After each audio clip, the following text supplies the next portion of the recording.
Vos lo que me estás diciendo, ¿cuál sería la explicación por el cual la cinética es así? ¿Por qué en un caso se elimina de forma constante y en otra no? ¿Eso te pregunta? Claro, porque ahí en el gráfico de eliminación de primer orden tiene una curva dependiente de la concentración.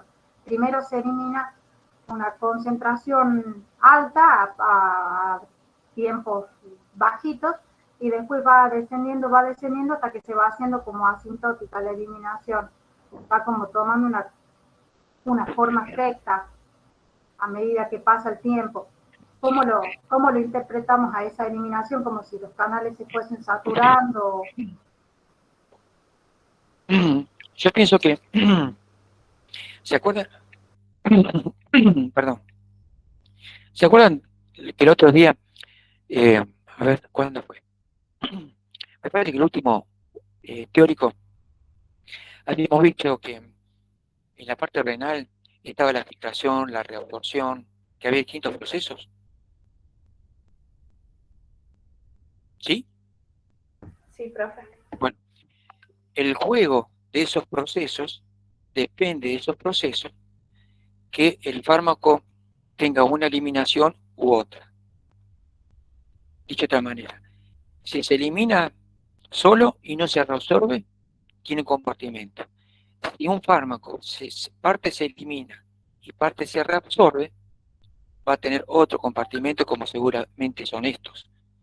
Vuelvo a repetir, entonces, no depende de la palabra que tomo las palabras, no depende de la saturación, como dijiste vos, sino depende del juego de esos procesos, del proceso de filtración, del proceso de reabsorción, de todas esas cosas. ¿Y de qué depende? Y depende del fármaco, o del tóxico, o de la sustancia como el alcohol, no sé cómo llamarlo, no es un medicamento. Bueno, entonces hay unos que no se reabsorben, sino que pasan y se va eliminando, y hay otros que se reabsorben y al reabsorberse vuelve a aparecer en sangre y se complica la eliminación, no es como tal.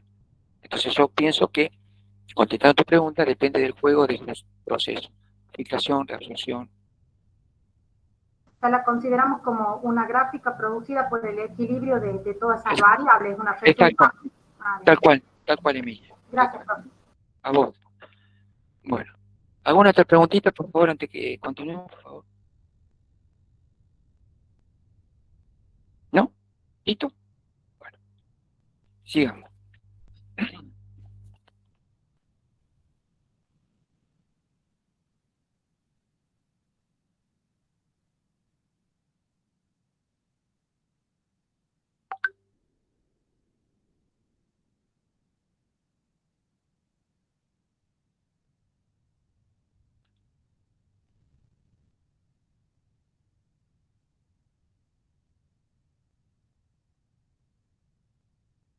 ¿Están viendo la imagen?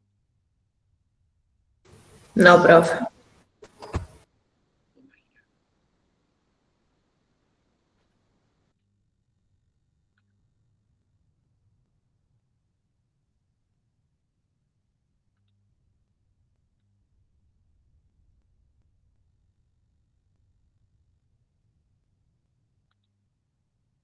Ahora sí. ¿Estamos bien?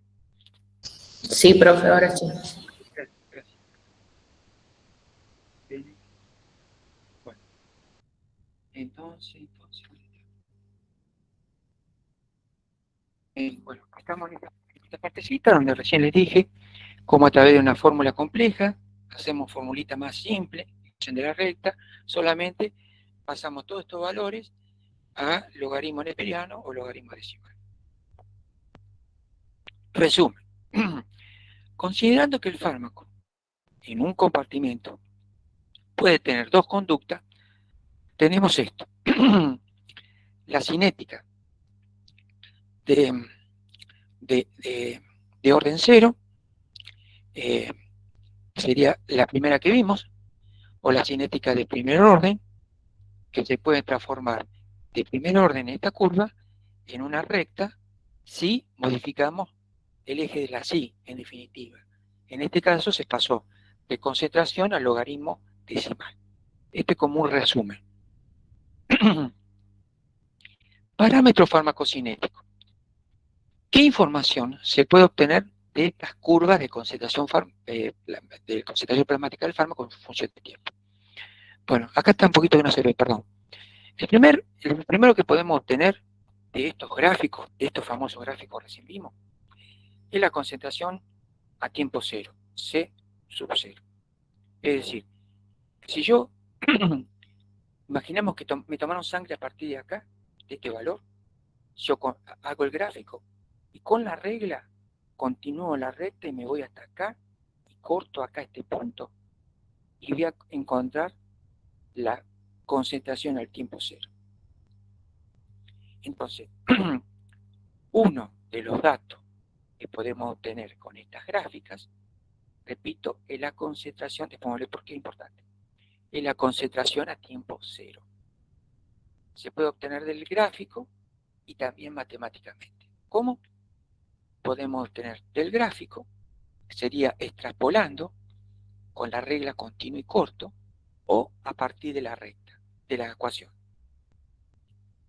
Bueno, pero sería, a partir de la ecuación de la recta sería, con un determinado tiempo, por ejemplo, tomo un tiempo a este nivel, por ejemplo.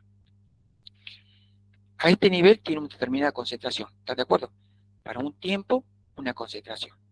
Para un tiempo, una concentración.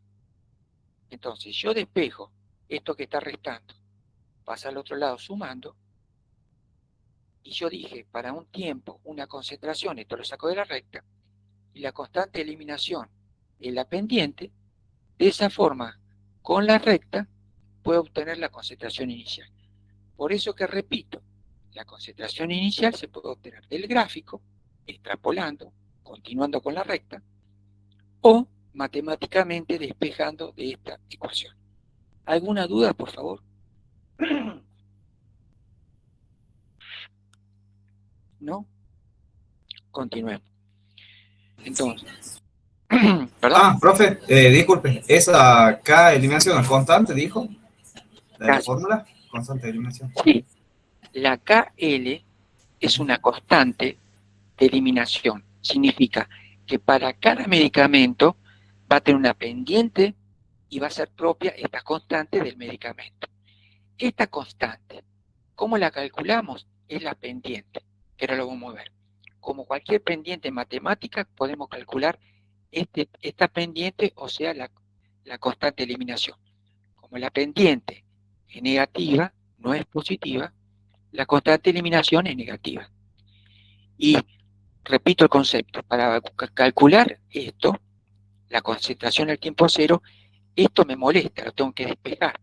Si está restando, pasa para el otro lado, sumando. Y ahí me queda positivo. Contestando tu pregunta, la constante de eliminación, una constante que depende para cada medicamento y se calcula como la pendiente de esta recta. Sigamos, si no me interrumpen.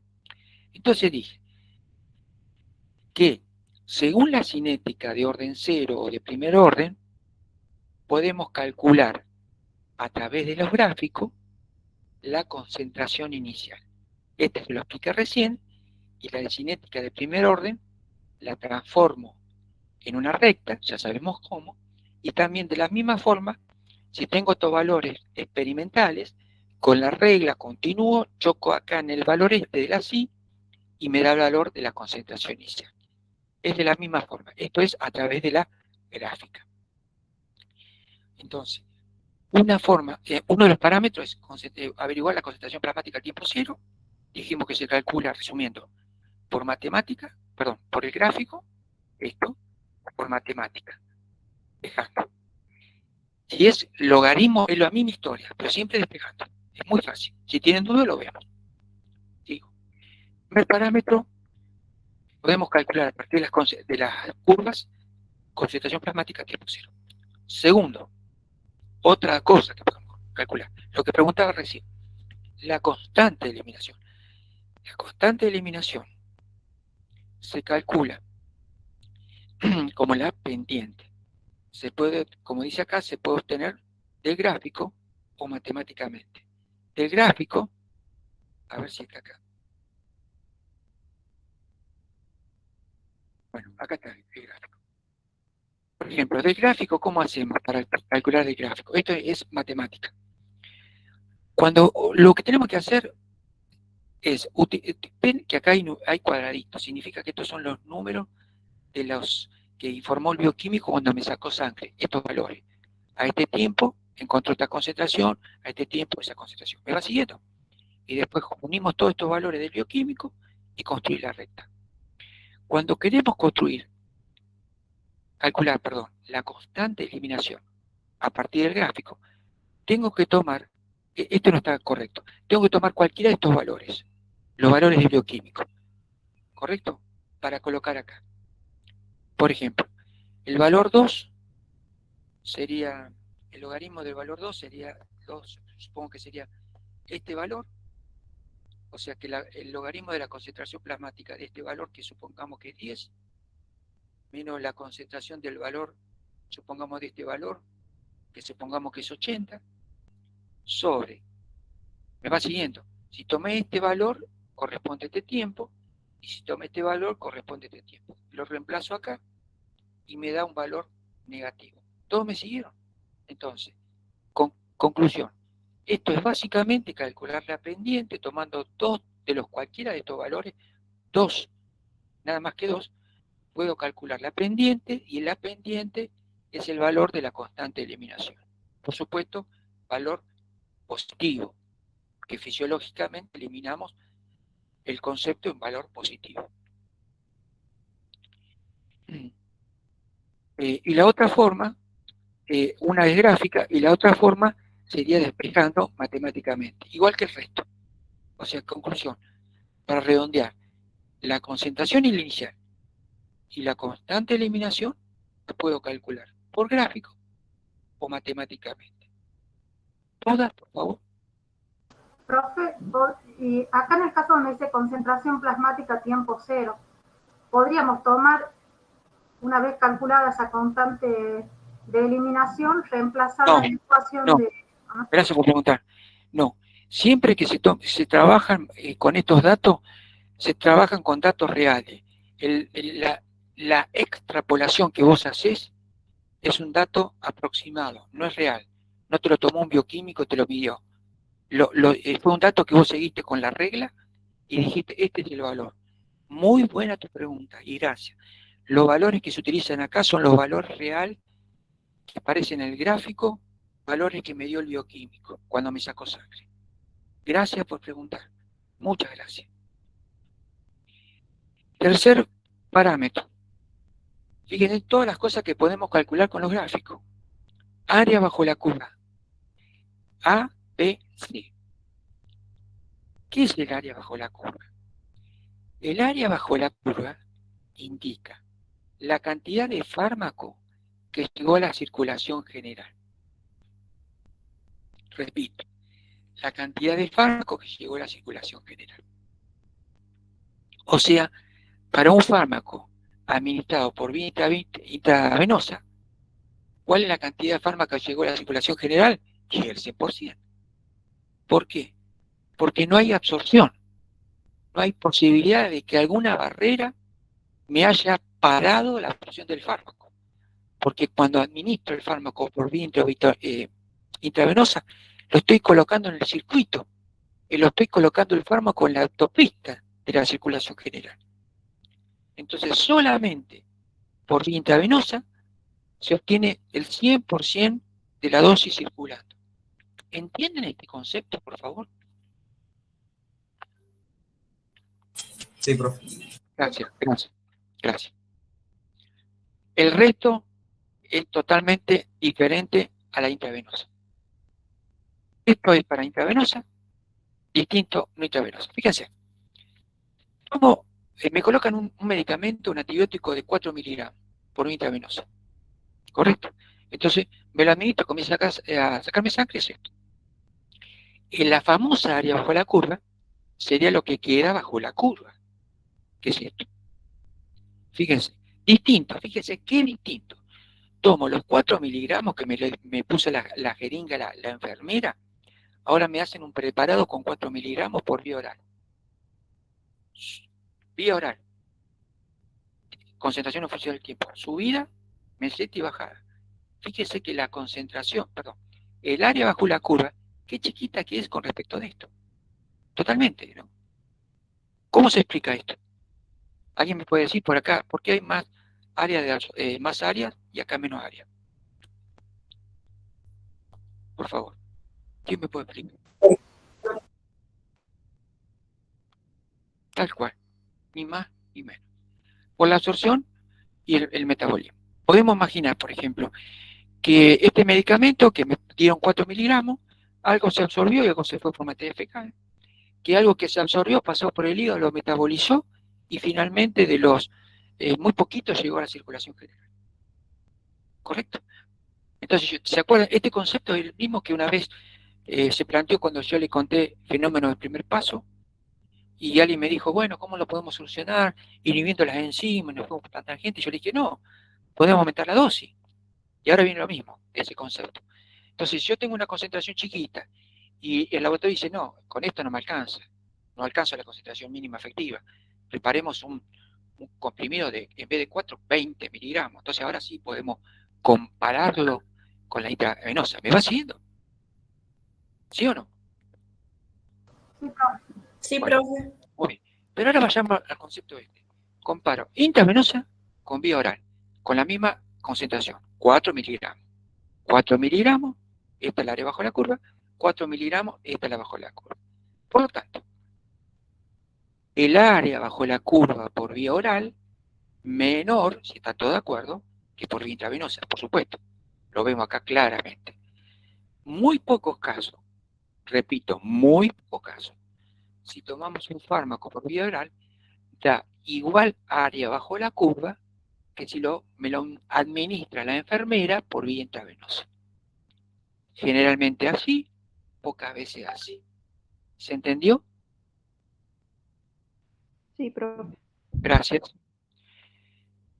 Bueno, el área bajo la curva, repito el concepto, es la cantidad de fármaco que llegó a la circulación general. Entonces, de esa forma, la definición, acá llega un montón a la circulación general, claro, más vale, se la puse en la circulación general. Y acá llega muy poquito. Este es un problema. Llega muy poquito a la circulación general. Por eso es muy importante conocer el área bajo la curva como valor matemático.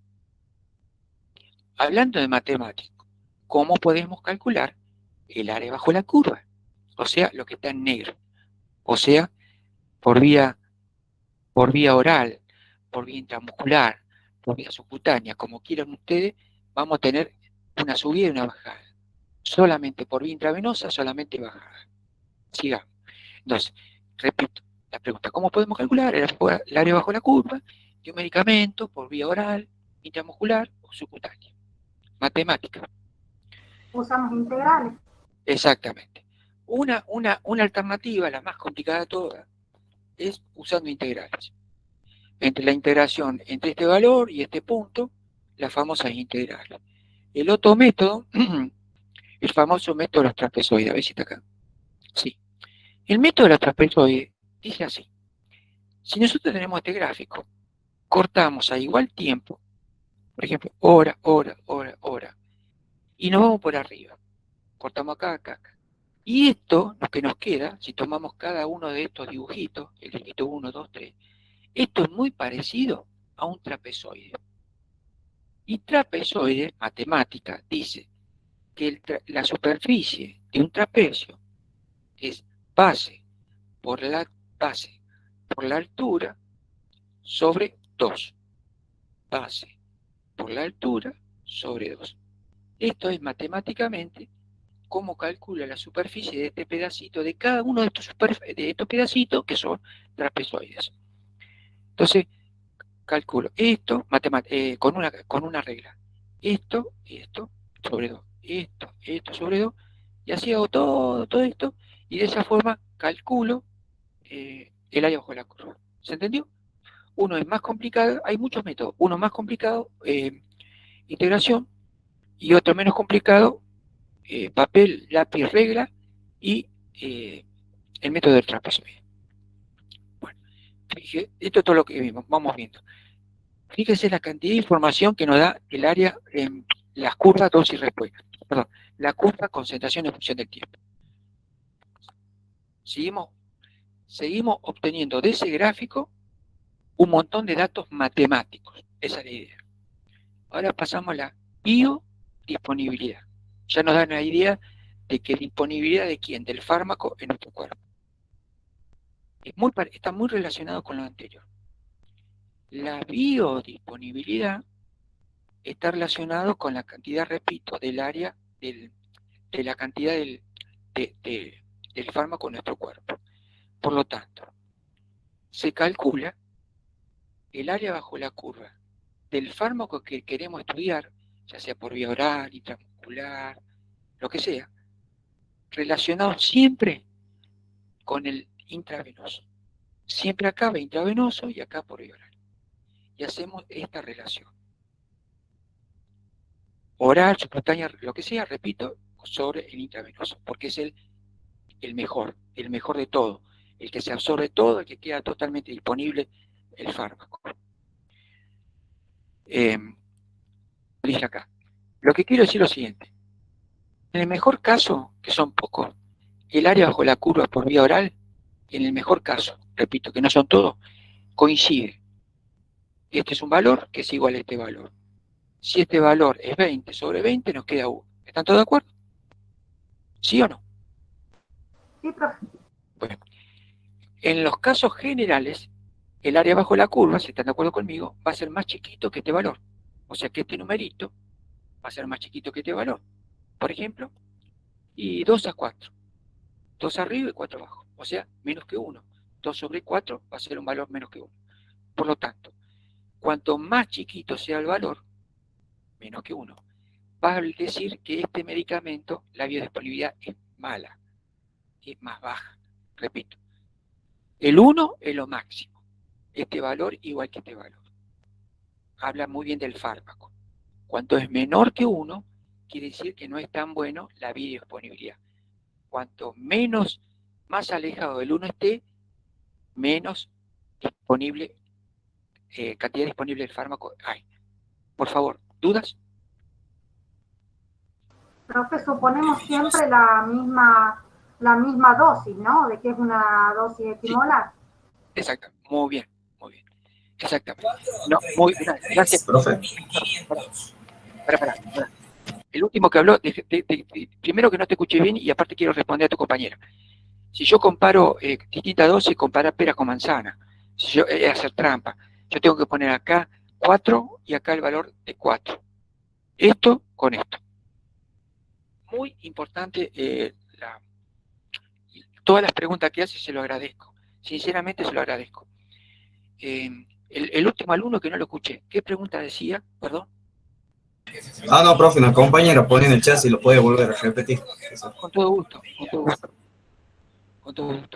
Lo que yo decía era lo siguiente. La biodisponibilidad, el concepto, la definición, es la disponibilidad del medicamento bio en el cuerpo. La disponibilidad del medicamento en el cuerpo. O sea, la cantidad de fármaco, por eso es muy parecido al concepto anterior del área bajo la curva, es la cantidad de fármaco en definitiva que está disponible. ¿Correcto? Para eso tengo que comparar el fármaco a igual concentración del que yo quiero estudiar, por vía oral, subcutáneo, lo que sea, comparado con el que tomo como referencia, que es la intravenosa, la mejor de todas. ¿Comparar qué? El área bajo la curva.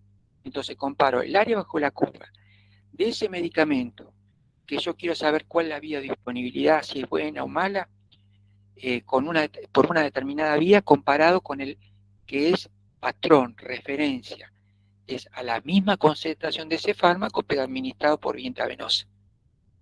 Entonces, calculo el área bajo la curva por los métodos que recién le comenté.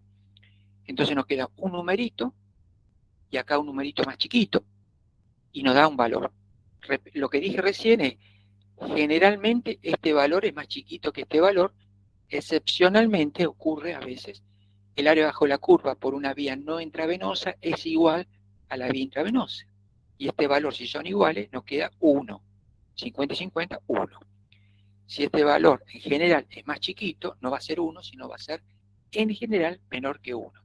Cuanto más me alejo al 1, es que este medicamento por esta vía es más pobre en llegar a la concentración a circulación general. ¿Se entendió? ¿Qué ejemplo puede haber de una biodisponibilidad igual a 1? No. Perdón, pero no me acuerdo. No me acuerdo qué fármaco. No lo tengo en este momento en la cabeza. Porque es muy... ¿Perdón? Profe, yo le quería preguntar si el valor de la, ¿cómo es? De la intravenosa, o sea, del área bajo la curva de la intravenosa, depende de la cantidad de dosis. Muy bien, clarito. Muy bien. El área bajo la curva depende de la dosis. Obviamente, para ejemplo tenemos acá, fíjense, yo cambié la dosis, me fui de 4 a 20, perdón, y si ahora yo quiero integrar la dosis de 20, nos va a dar un número más grande que el área bajo la curva de 4. Esto es por vía oral o por vía intravenosa. Gracias por tu pregunta. Repito, el área bajo la curva depende de la dosis y por supuesto el fármaco. Y también Sí. puede ser que dependa de la vía de administración. Por supuesto. Justamente, tal cual, ni más ni menos. Depende de la vía de administración, del fármaco y de la dosis. Para comparar, tenemos que tener igual dosis. ¿Correcto? Distintas vías con igual dosis. Pero repito, el concepto. El área bajo la curva va a depender de la concentración, del fármaco y de la vía. Gracias. Profe, y a las comparaciones siempre las hacemos con la intravenosa, que es la mejor. Exactamente. La mejor de todas, la que se absorbe 100%, siempre acá se calcula con la intravenosa, repito el concepto, y acá es la vía que nosotros estamos estudiando. La vía que está estudiando el laboratorio antes de largar el medicamento. Si funciona por vía, esto puede ser inhalatoria, tópica, parche, lo que quiera, subcutánea, lo que quiera. Colocamos acá y esto. Entonces, el laboratorio dice, no, con esta formulación farmacéutica, porque acá 4 miligramos con una determinada formulación farmacéutica, esto es tremendo, no se absorba nada, es una porquería, tenemos que modificar todo. Pero siempre como comparación, repito, del testigo, patrón, el área bajo la curva de ese medicamento, de esa dosis por vía intravenosa. Profe, ¿y hay algún rango entre 0 y 1 que se considere una biodisponibilidad óptima, aunque sea menos de 1? Por ejemplo, que sea 0,8 o algún número así. El que mejor se absorbe, perdón, vuelvo al concepto, no sirve poner uno de referencia que sea 0.098. No se usa acá eso. Se utiliza el mismo fármaco, la misma dosis por vía intravenosa va acá abajo. Porque es el mismo fármaco, la misma dosis que se administra por vía intravenosa y esta es el área bajo la curva. Sí o sí. ¿Qué es lo que dice acá? Inyectado, por ejemplo, con vía oral. Profe. Sí, por favor. Y en vez de aumentar la cantidad de dosis, ¿se puede aumentar la pureza del fármaco? Bueno, está buena tu pregunta. Yo sé para dónde vas vos. Bueno, primero que siempre utilizamos el fármaco puro, obvio. Pero lo que vos querés decir es que podríamos modificar la formulación farmacéutica para que este fármaco se absorbe más. A lo mejor, por decirte un ejemplo, esta formulación farmacéutica, este comprimido, fue con una formulación farmacéutica determinada, y ahora los farmacéuticos en el laboratorio utilizan 4 miligramos, modifican la formulación farmacéutica, ejemplo, le ponen un vehículo lipídico, y ahora, supongamos que acá dice 4. Por este componente lipídico que agregaron en la formulación farmacéutica, tiene una área más grande. Igual con 4 modifiqué farmacéuticamente y tengo una mejor área bajo la curva.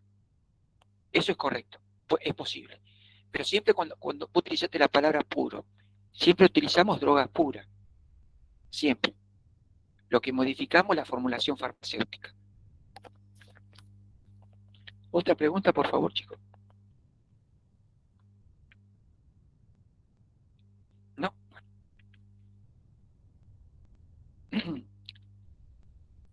Entonces, dije, ¿qué es la vía de disponibilidad? Dijimos, ¿cómo se calcula? Y ahora voy a decir, ¿se puede modificar la vía de disponibilidad? Por supuesto, ya la sabe esa pregunta. Después de la administración de un fármaco, no por vía oral, intraperitoneal, perdón, no por vía intraperitoneal, la vía de disponibilidad generalmente puede ser reducida. Absorción incompleta, o sea, va por vía oral y tengo diarrea, por ejemplo, o tomo el medicamento con leche y se forma un complejo y no se absorbe completamente. Entonces, si no se absorbe, no se puede, la disponibilidad estar menor.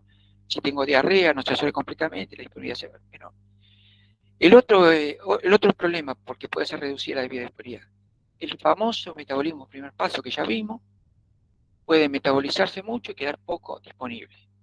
Tercero, alguna distribución en otros tejidos que ocurren antes que el fármaco se vaya a la circulación sistémica, puede ser otra alternativa. Entonces, todas estas características pueden ser responsables de este, ¿por qué se absorbe poco? Perdón, ¿por qué llega poco a la circulación general? ¿Por qué esto pasa lo que pasa? Puede ser por esto.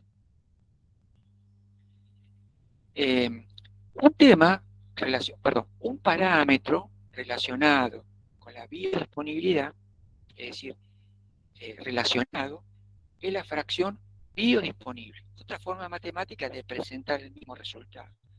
La fracción biodisponible se calcula con la biodisponibilidad, que recién sabemos cómo se calcula, por la dosis. Recién ahí aparece la dosis, fíjense qué interesante. Es como que la fracción biodisponible está relacionado con la dosis como un dato más real. Ejemplo, para una dosis de 150 miligramos por vía intramuscular, la fracción biodisponible sería la biodisponibilidad, perdón, la dosis es de 150 miligramos, qué sé yo, de amoxidal, por ejemplo, por vía intramuscular. Y la biodisponibilidad es de un dato, una constante, ¿cómo constante? Y claro, el laboratorio, antes de comercializar, sabe que si la biodisponibilidad por vía intramuscular tiene una biodisponibilidad tanto porque ya hizo esta cuentita. Entonces decía, esto es dato y esto es dato, la dosis es dato, la biodisponibilidad es dato, y me dice que, fíjese qué interesante, que si me administra la enfermera una inyección de intramuscular de 150 miligramos, no es que los 150 miligramos van a llegar a plasma, a sangre. Es una mentira. Llega menos. Llega 120 miligramos a través de esta cuenta de la fracción biodisponibilidad. Fíjense qué interesante. O sea, con esta cuenta podemos determinar cuánto es la dosis que realmente llega a la circulación general. ¿Se entendió el concepto? Muy interesante. Fíjense, para que tengan conciencia, cómo la matemática me puede dar datos de las cosas que me pasan en mi cuerpo. Que yo en la película que les conté hasta hoy, y ahora se la cuento cómo es los datos que podemos calcular gracias a la matemática de esa película, de la farmacocinética. Vimos disponibilidad, biodisponibilidad. Otro de los datos más de los gráficos, el volumen de distribución. El volumen de distribución, si es por vía intravenosa, se calcula con estos dos datos. La dosis me lo da el dato, lo que me administra la enfermera por vía intramuscular, lo que tomo por vía oral, y la concentración inicial la puedo calcular por el gráfico. Decía, por vía intravenosa es dosis sobre concentración en función de A tipo 0. Distinto. Para otra vía, no intravenosa, por ejemplo, vía oral, ahí aparece la fracción de biodisponibilidad que recibimos. Es todo lo mismo por E. Correcto. Estas son las dos fórmulas. Una por vía intravenosa y otra no por vía intravenosa. Hay otro volumen de distribución, este volumen de distribución, llamado específico, que la única diferencia entre estos dos, que ahora aparece el tema de cuánto pesa el paciente, es como más ajustado, como más real al paciente. No es lo mismo un paciente de 50 kilos de 120 kilos. Entonces, acá en el volumen de distribución específico aparece la P. Utilizando otra alternativa, otra forma de colocar, de encontrar el volumen de distribución, es conociendo el clearance, que sería el funcionamiento de los riñones, y la constante de eliminación, que, como bien se dice, es un valor fijo. Otra forma matemática de encontrar el volumen de distribución. ¿Qué es importante el volumen de distribución? ¿Para qué sirve? Esto es un poquito más difícil de entender. Lo otro es mucho más simple. Es la cantidad de fármacos que llega a la circulación general, bla, bla, bla. Volumen de distribución. Cuando hablamos de volumen en nuestro cuerpo, recordemos a fisiología. Fisiología habíamos visto que en el plasma tenemos una cantidad de líquido. Por ejemplo, 4 litros. Rodeando a las células, lo vamos a ver, nos vamos metiendo cada vez más profundo. Rodeando las células tenemos el líquido que está rodeando las células, el líquido que está en todas las células, 28 litros. Entonces, de esta forma podemos ver que hay distintos tipos de volumen. Bueno, cuando calculamos el volumen de distribución, ese numerito puede variar. El volumen de distribución, esto es importante, nos va a indicar en dónde se encuentra distribuido el fármaco en nuestro cuerpo, aparentemente. ¿Cómo? Claro. Si el volumen de distribución es un valor chiquitito, menos de, por ejemplo, 0.06 litros por kilo, significa que este valor nos está indicando que el fármaco está distribuido solamente en plasma. Está solamente acá, en este volumen. Volumen plasmático, ya sea que esté viajando en el colectivo junto a las proteínas o viajando solo. Volumen chiquito, el fármaco solamente en el plasma. Si el valor me da un poquito más grande, yo digo, no, acá el fármaco está en plasma y en otro volumen más. ¿Cuál es el volumen que le sigue? El que está fuera de las células. Perfecto. Si el volumen es más grande, yo digo, la pucha, el fármaco ya atravesó más membrana, y como tenemos más volumen, tengo que interpretar que el fármaco está acá, plasma, está acá, afuera de las células, y también se metió ahora, está viajando dentro de las células. ¿Correcto? Y un volumen muy grande, ya podemos decir que está por todas las partes, por todo este volumen, y aparte está ya fijado en algunos tejidos como depósito. Conclusión. Según el volumen de distribución, ese numerito nos puede dar indicio. Entonces se encuentra el fármaco distribuido. Para terminar, si tienen duda me interrumpe, por favor. El último parámetro, el tiempo de vida media, que lo vimos antes, en los gráficos, T medio. El tiempo de vida media es el tiempo que se necesita, que el fármaco necesita en nuestro cuerpo para alcanzar la mitad de la concentración. ¿De quién depende? Del cuerpo, del fármaco y de nuestro cuerpo. Ojo, cuando quiero decir de nuestro cuerpo, ¿cómo está nuestro cuerpo? Si nuestro cuerpo está bien, si el ego está bien funcionando, los riñones bien, etc. Entonces repito este concepto, el tiempo de vida media depende del fármaco y de nuestro cuerpo. El tiempo de vida media es un valor constante que va a estudiar el laboratorio para una persona que está sana para ese medicamento. Repito, para una persona sana para ese medicamento. Fíjense qué interesante. Según el medicamento para una persona sana, entonces descarto el tema de salud. Digo, para una persona sana, entonces depende de cada medicamento. Fíjense la variabilidad que tiene el medicamento con respecto al tiempo de vida media. De otra manera, ¿cuánto tiempo está ese medicamento dando vuelta en mi cuerpo sin que yo me entere? El propanolol para la presión, 3 horas a las 3 horas cae la mitad de la concentración. 3 horas. El diazepam, fíjese, 43 horas. ¿Cómo? Hay un error. No. 43 horas que recién en la mitad la concentración. ¿Cómo se calcula? El tiempo de vida media se calcula con este valor que es constante, después lo siguiente lo vemos, sobre la constante de eliminación que lo da el laboratorio. Esto para una cinética de primer orden. Y para de cinética de orden 0 es diferente, es la concentración inicial sobre 2 por la constante de eliminación. Donde este valor es el logaritmo natural de 2, por eso sale este valor. Pero bueno, estas son las dos fórmulas que tienen que saber y que nos permite calcular el tiempo de vida media. Entonces, el tiempo de vida media, ¿cómo se calcula matemáticamente? Fíjense, concentración del fármaco en función del tiempo. Calculamos la concentración del fármaco, cómo van cayendo, tomé este punto, este punto, este punto, este punto. Una vez que tengo todo este dato, digo, ¿cuál es la concentración? La mitad de la concentración de este gráfico. 5. Choco con el gráfico y bajo.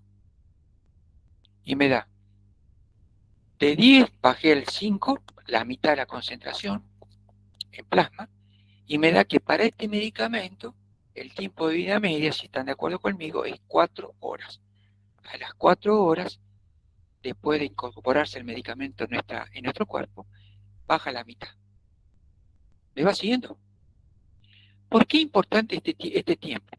Fíjense en esta gráfica, antes que me olvide. Porque yo sé que a las 4 horas bajo a 5. A las 4 horas más, bajo la mitad, de 5 a 2,5. Claro, acá está. A las 4 horas siguientes, porque el tiempo de vida de media es 4, 8 más 4, 12, acá. De 2,5 bajó a 1,5. Y así sucesivamente. ¿Me va siguiendo? O sea que este tiempo de vida media, yo se lo dije con el diazepam, quiere decir que el diazepam 43, después baja otro tanto y así otro tanto. Por lo tanto, cuando yo le digo esto, le estoy diciendo cuánto demora el fármaco en irse totalmente de nuestro cuerpo. Distinto. Si baja la concentración para el diazepam, a lo mejor hay un tiempo donde ya no hay más efectos, pero sí el fármaco está en nuestro cuerpo. Repito concepto. Por más que el diazepam 43, el tiempo de vida media sea de 43 horas, no quiere decir que 43, 50 horas va a estar con efectos de diazepam. 43 horas significa que va a caer la mitad de la concentración a las 43 horas, pero esto no se relaciona con la efectividad, con la concentración mínima efectiva. A lo mejor el diazepam no hace efecto, qué sé yo, no sé ahora, pero a lo mejor toma un diazepam y a lo mejor el efecto dura 12 horas. Pero ojo, sigue en nuestro cuerpo. ¿Se entendió el concepto, por favor? Sí, profe. Entonces en el gráfico de la curva que nos mostró recién, donde decía un valor de 10, ahí asumimos que este es el valor de la concentración efectiva máxima, ¿no? Por el cual el límite es la... No. Este gráfico es de concentración. Este gráfico me dice lo que me dice. Me dice concentración en función del tiempo. Lo que vos me querés decir que no está acá acá no está, es cuando yo le mostraba un gráfico que me decía cuál es la concentración mínima efectiva y la concentración tóxica. Concentración mínima efectiva y concentración tóxica. Este gráfico yo te estoy mostrando no me dice nada, por lo tanto yo no puedo deducir nada, ¿correcto? No puedo deducir eso. Vuelvo al gráfico recién. Yo con este gráfico que le estoy mostrando, no puedo decir dónde está la concentración mínima efectiva ni la concentración tóxica. No puedo saber si la concentración mínima está acá o está acá. No lo sé, no me dice nada, no puedo saberlo. Este gráfico es concentración en función del tiempo. Otro gráfico tendríamos que tener para este medicamento para saber cuál es la concentración plasmática que pase el umbral de la concentración mínima efectiva. A lo mejor me dice que la concentración mínima para este medicamento es 2,5. Ah, perfecto. Entonces yo sé que después de 2,5 sería por acá, por más que el fármaco esté en nuestro cuerpo, ya no hay más efecto. Por eso el concepto... digamos, este gráfico, entonces, a los efectos de ver nada más cómo va disminuyendo la concentración, o sea, puede ser la mínima en 10, como la máxima en 10, o sea... Totalmente. Ya entendí. Gracias. Por eso que el concepto que usted dice, uy, qué loco, 43 horas dura el fármaco en el cuerpo, el tiempo de vida media, ojo, el tiempo de caer la concentración, está bien, es bastante, entonces son 24 horas son que dura el diazepam con efecto. No, el concepto de esto es tiempo que dura el fármaco en nuestro cuerpo, que es distinto a la eficacia, al efecto. Que eso por eso tenemos que mirar si ese efecto, otro tipo de gráfico, donde me dice, por encima de esta concentración hay efecto, por abajo no, por encima de esta concentración hay toxicidad, por abajo no. Que este gráfico definitivamente no me dice nada de eso. Esto es muy importante. Pero ya sabemos que así como el diazepam tiene un montón de efectos, de horas, también, por ejemplo, el THC del cannabis también tiene un efecto muy largo porque se acumula en dura bastante tiempo en nuestro cuerpo, por más que el efecto del THC no perdure en el tiempo. Sigo. Bueno, esto es ¿para qué se utilizan los valores estos? Tiempo de vida media o constante de eliminación. Fíjense, tenemos este gráfico y este gráfico. Entonces, según el tiempo de vida media, uno puede decir, el tiempo de vida media me está diciendo, vamos por esta parte, dice que si un fármaco tiene una duración corto, si un fármaco tiene una duración de efecto corto, se va a hacer algo modificado por los farmacéuticos para que tenga un tiempo de vida media más largo. Claro, porque tiene un efecto muy bueno el nuevo fármaco, pero se va y no más. Entonces, si un fármaco tiene una duración, tipo de vida, su efecto es corto, se va a hacer una formulación farmacéutica, lo decíamos recién, para que tenga un tiempo de media más largo.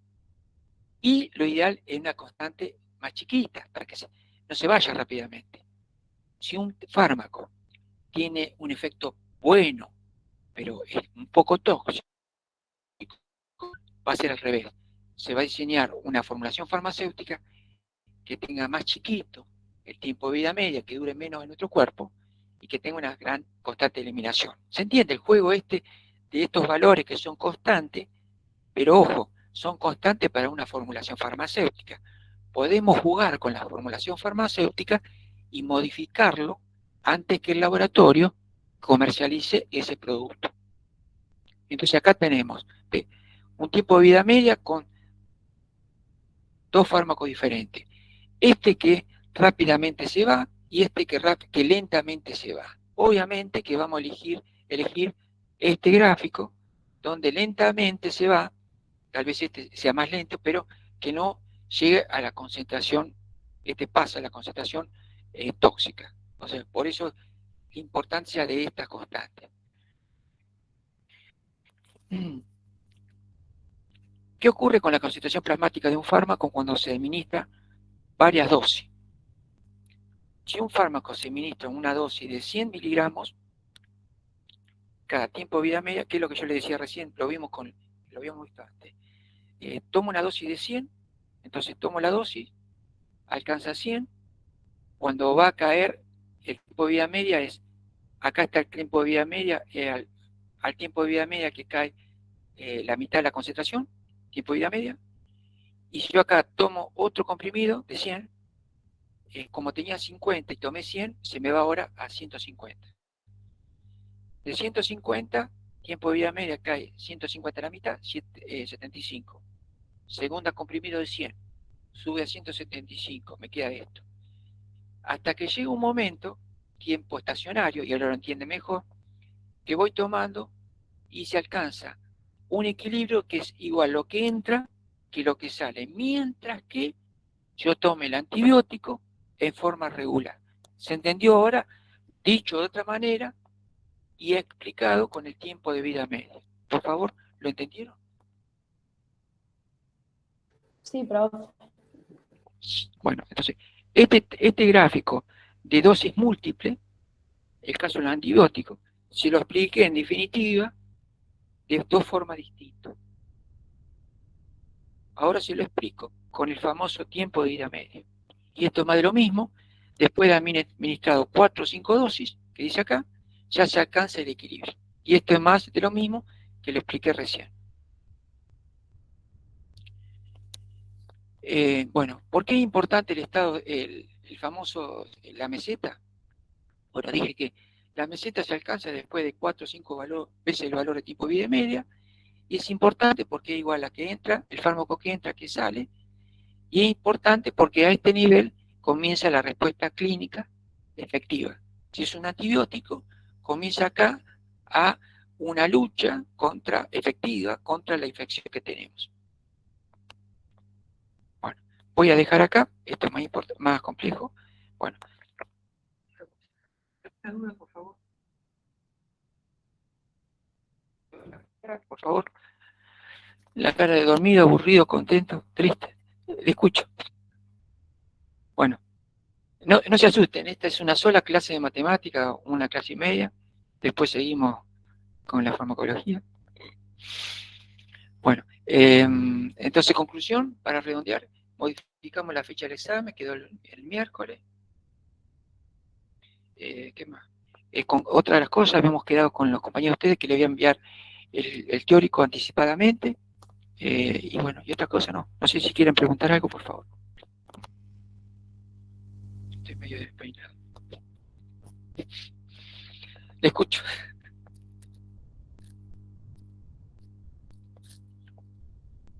Profe, una duda. ¿Se podría decir entonces que una persona que esté en sospecha de uso de benzodiazepinas y se le haga la prueba de diazepam 2 días después, le va a salir positivo aunque haya tomado diazepam hace 2 días atrás? Por supuesto, es así. Por eso vos tocás el tema de benzodiazepinas, yo puedo tocarte el tema de monitoreo de cocaína, cualquiera de las drogas. Ya la parte de drogas ya vamos a pasar de fármaco a tóxico. La parte de las drogas ya se le sabe, ya se conoce, si son drogas conocidas, la vida de la droga en nuestro cuerpo. O sea, ¿cómo? Toda la toxicocinética que se llama.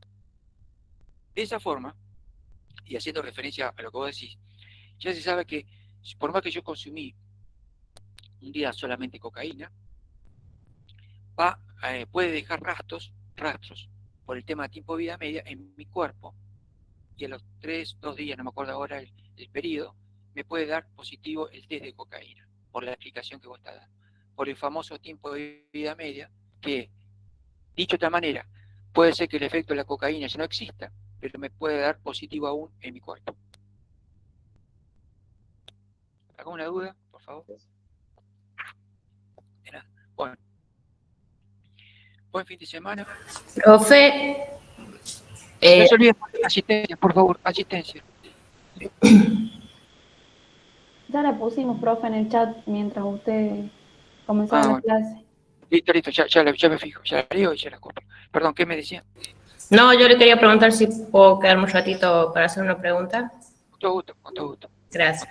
No, por favor. Profe, yo también necesito hacer una pregunta. Bueno, ningún problema. Para eso está. Tengo el mate listo, así que no hay drama, me quedo.